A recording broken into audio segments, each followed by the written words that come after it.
İzmir'de Türk dünyasını buluşturan Uluslararası Turan Film Festivali ödül töreniyle son buldu. 80 ülkeden 1675 başvuru yapılan festivalde belgesel ve film dalında toplam 9 ödül verildi.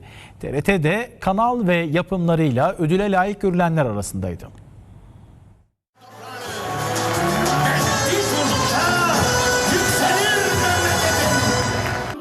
Türk dünyasının seçkin film ve belgeselleri izleyiciyle buluştu. Ege Üniversitesi ev sahipliğinde ikincisi düzenlenen Uluslararası Turan Film Festivali kültür sanat şölenine dönüştü. Türk kültürünü, Türk medeniyetini, Türk inanç değerlerini, geleneklerini, göreneklerini bu film festivaliyle tüm dünyaya anlatmak. Bütün amacımız bu. Kültür ve Turizm Bakanlığı'yla Uluslararası Türk Kültürü Teşkilatı Türksoy'un desteğinde düzenlenen festivale bu yıl 80 ülkeden 1675 eserle katılım oldu. Bu yüzyıl sinemanın yüzyılı.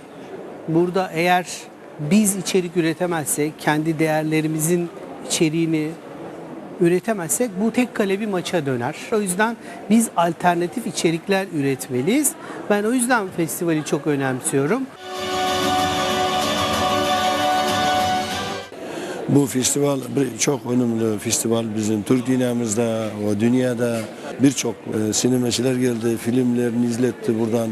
Bence bu Turan Festivali sinema alanında bir ses getirecek festival olacak.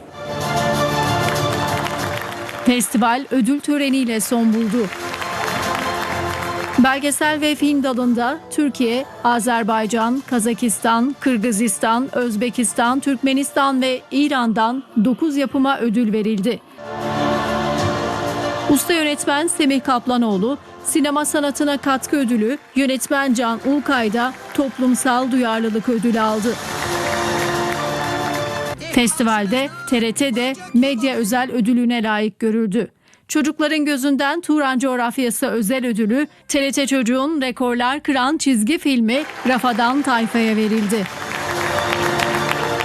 TRT Belgesel Su Savaşları programı da insani değerlere katkı ödülü aldı.